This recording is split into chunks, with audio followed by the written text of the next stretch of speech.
say, I keep doing that. Hola. I'm in freaking Vietnam. I mean, start saying Xin Chao. Jesus. In case you haven't met me before, my name is AJ Miller. I am the daughter of a Vietnam veteran and Vietnam War veteran, sorry, an American daughter, if you will. And I'm in Vietnam reading my father's memoirs for healing, for global healing, for healing my father who is passed away now for 2 years, and healing for myself and healing for my family, but especially healing for war veterans with PTSD because I didn't know what was going on. I never knew what my father was going through. So the memoirs are called, my father named the memoirs Rosie and Me. I need to look over here at the camera, not myself. Rosie and Me. Rosie was my father's my father's observer. So my father was a scout in Vietnam, scout pilot. He was a helicopter pilot, and the man who flew with him and did most of the shooting was Rosie, Jack Rose. And this memoir is about their time together in Vietnam. So this is the second edition, second page. The first one was a letter that I wrote to the VA to prove that my father was crazy enough to be considered 100% disabled due to his experiences. So if you want to check that out, that is also available in my feed. And this letter is a letter from my father to my family, sort of explaining why he was the way he was. Or no, explaining why he wrote these memoirs. So I'm going to put this down. It's really windy, and I'm not sure if this is going to go really well. Oh, hold on. Where are we? I didn't even think so. So this is Quy Nhon. This is the port city, the port town where my father's platoon, where his squadron, the 717th Air Cavalry and the 3rd of the 17th Air Cavalry, came in on giant ships, much like that are out there in the middle of the ocean. I don't know if you can see them actually out there, but they came in. It took them 28 days to go across the ocean, and with their choppers on the boats. And this is the town where they landed and entered Vietnam before heading up into Pleiku, into the Central Highlands, where they would be stationed for the duration of their tour. So here we are, Quy Nhon. I'm not saying it right. Quy Nhon. You can see the lovely hills, and I decided not to do it in the actual port because it's really ugly and kind of dangerous seeming. So I went to a local place. I went to the local beach where I swam this morning at 5 o'clock in the morning with all the locals. Okay, so this is a letter to my family and I from my father explaining why he decided to do these memoirs. And I'm kind of holding this awkwardly. Let's see, will this work? By the way, Quy Nhon is a beautiful town. It is filled with lovely shops, lovely places to eat, beautiful beaches. It's ridiculous. Already 4 minutes into this thing. Okay. If noises occur, that's because I'm out in the middle of, park. I didn't go this way. Middle of the park, everybody's chilling and having a good time. So, shall we? Alright. Dear Ellen, AJ, and Travis. Ellen is my mother. I'm AJ, and Travis is my little brother. Written by Wade Miller. I'm still not exactly sure why I'm writing all of this out now. Maybe I just want you guys to know a little of what I did as a 21-year-old kid in Vietnam. I'm thinking that I want you to have an explanation of or understanding of who your Papa was, or who your Papa is today. Papa is what we called my father, and why he is the way he is. And please don't think I'm making excuses for myself. I'm not making excuses for anything. But I can say for absolute truth that had it not been for the forum in the 80s, I might not have made it this long, and the wonderful family I've been blessed with might not look as it does today. The forum saved my life. I'm going to the VA now, which is the reason I've started writing. The VA is the reason I'm speaking with Rosie for the first time in 43 years. I first want you to know that I'm not crazy and I'm not suicidal. I'm probably not going to wig out someday and do something really stupid. Maybe I could cut back on the ciders, and it might be cool if one of my harebrained projects would pay off so Mom didn't have to work so hard. But I'm very clear how much I love you all, and I'm still swinging the bat, so to speak. You guys are getting the local flavor. You could at least wait, right? Local, you're getting the Vietnamese in the background.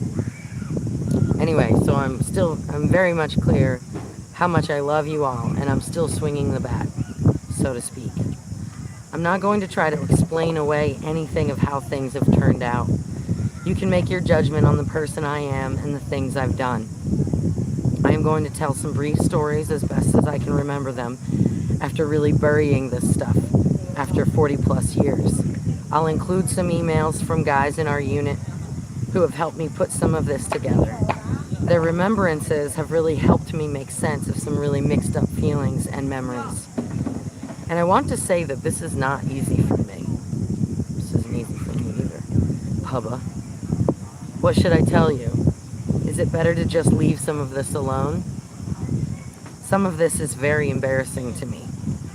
I turned off notifications on my phone and I just got a notification. This is pissing me off. It's distracting. Back to the beginning of that conversation. And I want to say that this is not easy for me.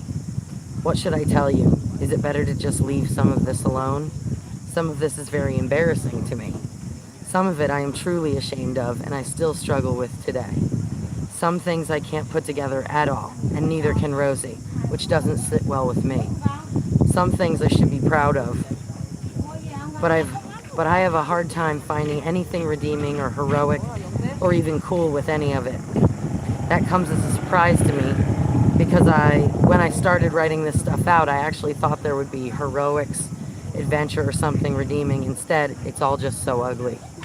Rosie and I were killers. Okay? There, I've said it. In 43 years, whoa, I just realized I'm 43. I mean, I didn't just realize I'm 43. But anyway, in 43 years, when asked about what I did in Vietnam, I've never said that.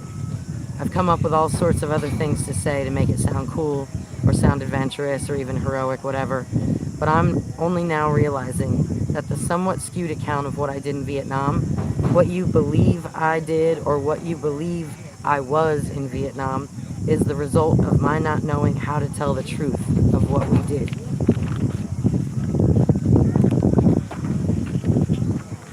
I was a scout pilot for 6 months of an 11-month tour. Our unit, the 7th of the 17th Air Cav, and our sister unit, the 3rd of the 17th Air Cav, were the first to use the OH-6A in combat, which was the helicopter they flew. We developed the tactics that other Cav units would use later in the war. I've heard incredible stories.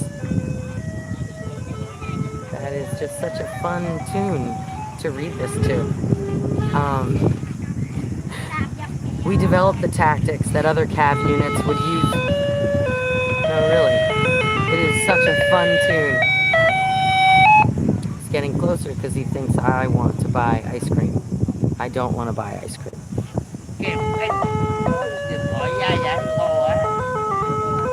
I'm shaking my head no. Không. Không, lemon.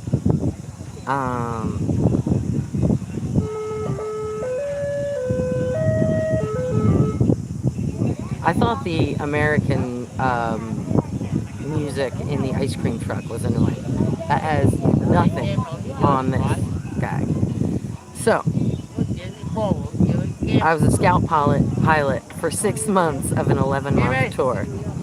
Our unit, the 7th of the 17th Air Cav, and our sister unit, the 3rd of the 17th Air Cav, were the first to use the OH-6A in combat.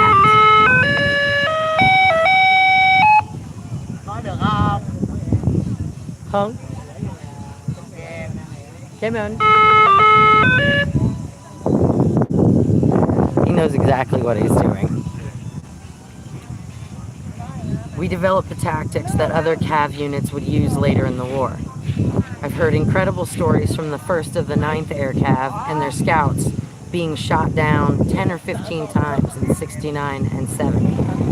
That wasn't our experience. We never had enough aircraft to sustain those kinds of losses anyway. But our war was extremely challenging, and it was not conducive to a long and happy life.